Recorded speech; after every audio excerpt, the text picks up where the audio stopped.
Welcome back to my channel.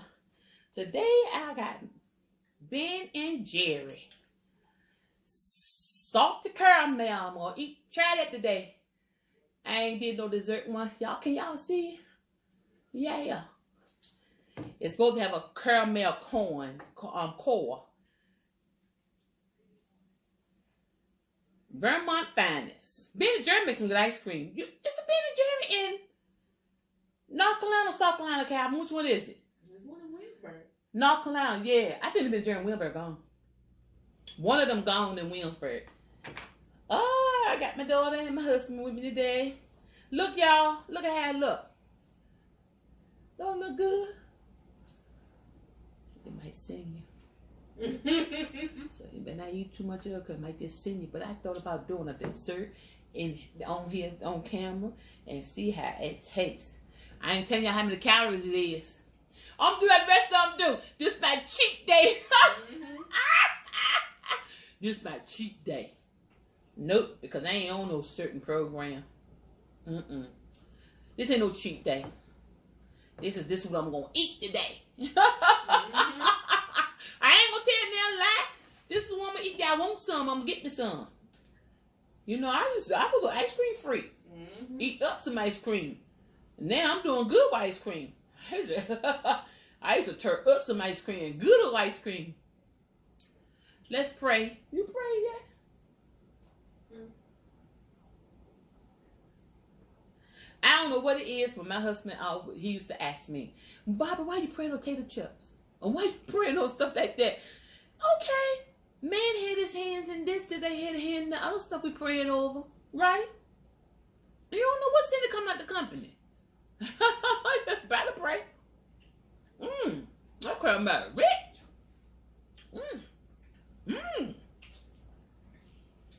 Got a cookie in it.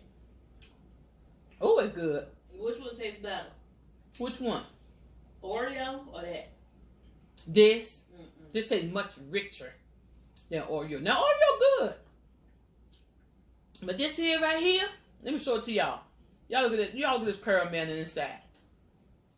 Now look at this. Look at that. Look at that. Look at all that goodness.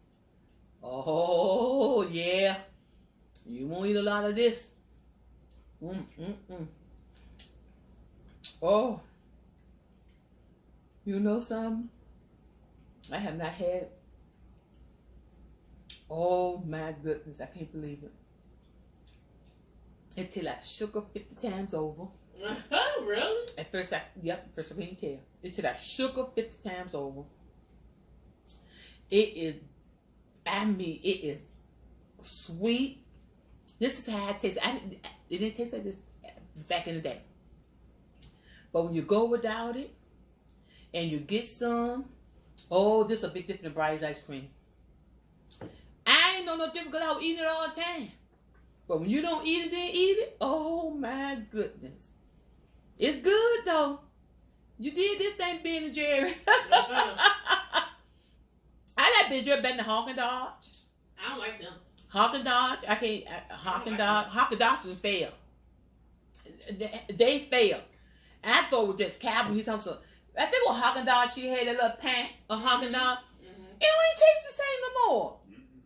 It tastes different. Like it tastes me that just took the sweetness. What was the butter pecan? I can speak for butter pecan. I can't speak cooking cream. I ain't like. Okay, there's two of them. Hawk and Dodge used to be the best, but now, It's not creamy. Not like it used to be. Rich and creamy. Nope. It is not good no more. If you were, could you eat cake with this? This type of ice cream we eat now, Caitlin have cooking cream Briars. I got Ben and Jerry. My husband got the same thing Caitlin got. Could you eat cake or anything else with this type of ice cream? If it was the right flavor, yeah. Okay. Like if it was a chocolate cake or vanilla cake, yeah, they want cash with it. Okay. But if it was some strawberry or you know, something that flavor was just clash, no. You won't be eating none with this. Because I don't think this don't mix with nothing else but by itself. cake and stuff to me won't go good with this. So that's to me. Now I don't know. Oreo ice cream cake. You know you buy Oreo ice cream cake.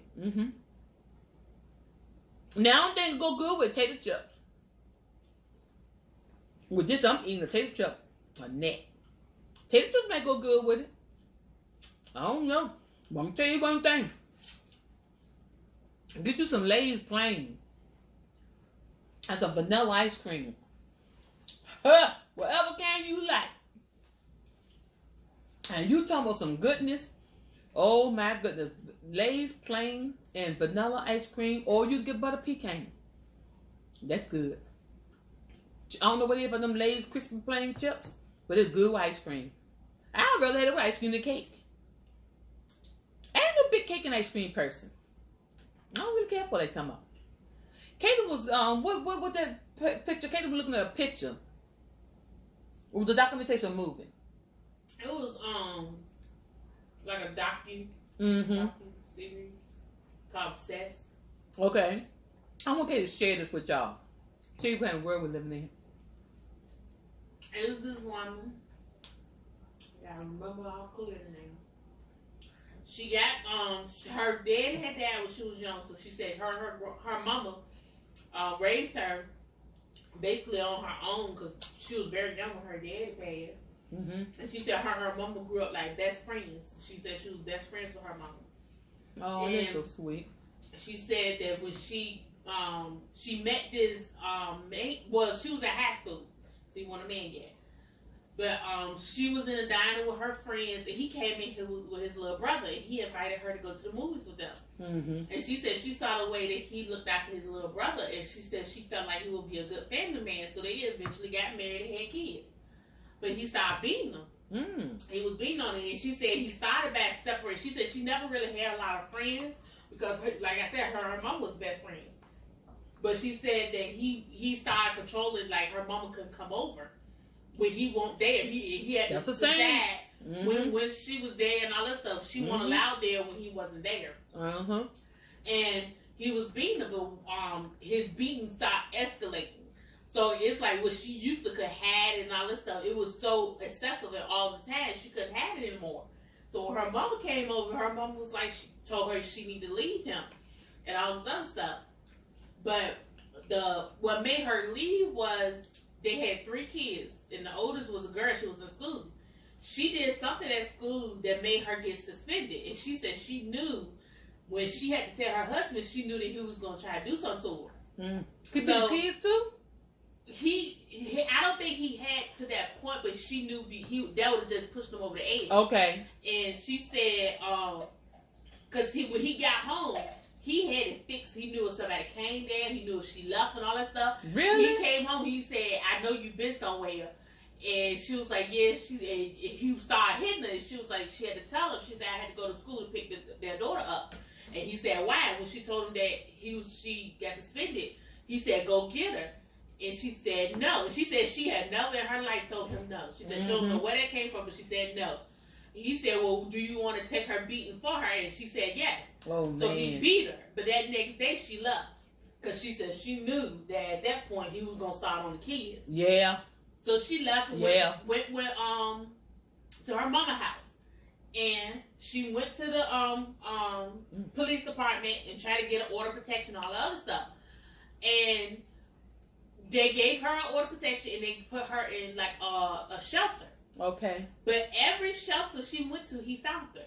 And she was like, he had to have somebody on the inside that was telling her his location because he found her every time. And it won't like it took him a while. It's like, as soon as she got there good, he found her. So she said... Well, worker must be working new. Or somebody in the police department. It had to be somebody that where she would be, or a social worker or something. Okay. Every time she was relocated, he found her. So she said, well, it wasn't no need for her to keep doing it because he was going to keep finding her. So she just went home to her mama's house. And she was out. She had took the kids to like a skating rink. And everybody, he went on the skating rink and punched her. And he said that I wouldn't kill you, but I'll kill your mama because you the mother of my kids.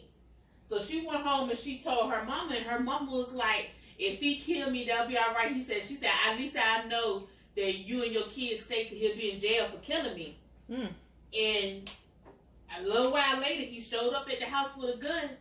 He shot her, but she ran. And her shot his wife? Shot his wife. And I thought he wouldn't go harm her like that. He shot her, and she ran. And she was, I guess this was back in the day. It wasn't monetized, so she was like, she needed to get somewhere with a phone. The kids was outside playing. So she got to her car, and he was still shooting at her, and she went and drove to, like, I think a neighbor house that asked them to call the police. Well, her mama came outside with a gun. And she was trying to get him to leave. He wouldn't leave. And then he killed her. He killed her mom. And when the police said, they said that they see it was a struggle, and he shot her mama in the back and killed her. Oh, man. And he held the kids hostage for like 10 hours. And the house wouldn't come out. And I think he eventually, no, he didn't. I don't think he killed himself. I think he gave up, and he was serving life in prison. And she said, she was telling her story and all that stuff, and she said she didn't know how she was going because her mama was her best friend. And she said, and it's something she had to deal with because she knew her mama knew that she would have to give up her life for her kids and her grandkids. That is so sad. But it was a long time ago because she said she's a grandmother now with 5 kids, and she said she understand how her mama was able to do it because she said she knew she would be able to do it for her kids too. But you know what? He had actually crossed the line without her even paying attention to it. That he was about to the point of her life was gonna be gone too. Oh yeah. He won't think about no kids. Because if he went in the house and intention of doing something to her mom, but shoot her and then go out to try to shoot her again, then she was dispensable too. He was planning on just shooting up some folks. He was just planning on he had enough. He felt like both of them weren't no good to him. Because she had teamed up with her mom by going and stay with her. Well, now her mama's stronger than her. She gonna be saying, okay, you ought to leave this man because he ain't doing you no good. I'm just saying that what it could have been, you know. So he just said, I'm gonna take both of them down. Teach her a lesson to kill her mama. That's sad. But it's so crazy. It was like this series. I was watching it all yesterday. I mean, it was a couple of episodes with women on there, but majority of them men. But it's just so crazy how, like, one of them this what really got me because, you know, you can see when people get married and they had an abusive husband and all this stuff. They had it. This woman, she got divorced. She was moving to a new town because she had a new job up until she had a little boy. She said she was driving around. She saw these townhouses for rent. She went and she rented one. Okay, this neighbor became obsessed with her. She never talked to him. It's not like they became friends. And he just from looking at her, he instantly became obsessed with her. Oh man! Oh, but I gotta tell this one because this is a good one too. She said that he was just he was an older man. She was in her 20s. He looked like he could have been in his 50s or 60s. And she said he used to just sit outside all day long and just look like when she come home, she look at. But then she said, you know, she was like she'll speak when she went up because he was at a unit right beside her. And she said the way the units was, they was at the end. So they was secluded. Because you know how you had a little townhouse, it might be 2 units together, then you might have a row of 4. They was at the end of the end of the apartment complex, the townhouse complex. So she said it was just them two, basically. And she said that she noticed that her tires was slick one morning. And he came up, he said, I'll give you a ride to work. And she said her mama was like 30 minutes away. Man. So she said, well, thank you. And she gave him a ride. So then he said, well, I'll pick you up. So from there, she was like, oh, okay. So she said, well, it was nice knowing she had somebody there if she ever needed something. Exactly. And so then she said she started getting gifts on her door. And she said she didn't know where the gifts was coming from. Wow. And so she said that went on for a while. And then she said he came in because she was like a hairdresser. She said he came into her salon, but she wasn't the one doing his hair. And she said that when he finished, he turned and he looked at it. She said it was just something about the way he looked at her that she knew something wasn't right. Yeah. So then she said that from then on she was like she won't go mess with no more. She said that she then went out and her tire was slit again. But she said, I'm not going to even ask him for no help because she said she felt like something was off with him. So she called a friend. And it was a guy, he came, he looked at her tire, and he was like, something ain't right. He said, because you don't even have a hole in your tire. It's like somebody just let out air. So he said, when he took her and all that stuff, when she came back this time, it was something written on her door, like forgiveness or something. It was something crazy written on her door. And she was like, and it was in chalk that her son uses to play with. And she like knocked on his door. She was like, I know you did that. He was like, no, I didn't. No, I didn't. So I think she ended up calling the police. And she said every time she would call the police on stuff he did, like leaving gifts, he was keep saying, Lord. I'm just trying to be a good neighbor. That's what he was trying to say. So she said that it was just like that. She told her landlord to call the police, and the police was like, look, this is like a dispute between you and your landlord because all this going on. So she said that the landlord said that I'm going to evict him. Oh, and wow. She said just don't tell him it was me. Don't tell him I was the one complaining. But she said it's when spring comes, I'm going to evict him. So she said after that, she said she really didn't hear nothing else from him.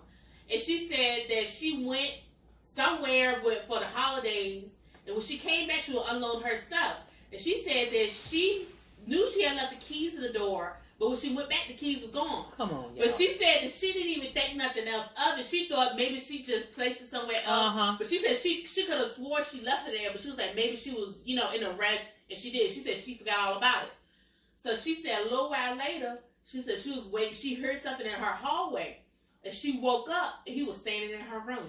So she never tracked in her keys and went to bed knowing she had her keys. Knowing this is dispute she had with her neighbor. But it didn't happen right then. She said that incident happened, and she said that she thought she left him in the door, but then she said, well, maybe she didn't. Maybe she had him in some of her stuff. And she said, so from then on, she said she forgot all about it. And she said she went on. This wasn't like the next day. This was like a couple of months later. He had actually used the keys to get in her house.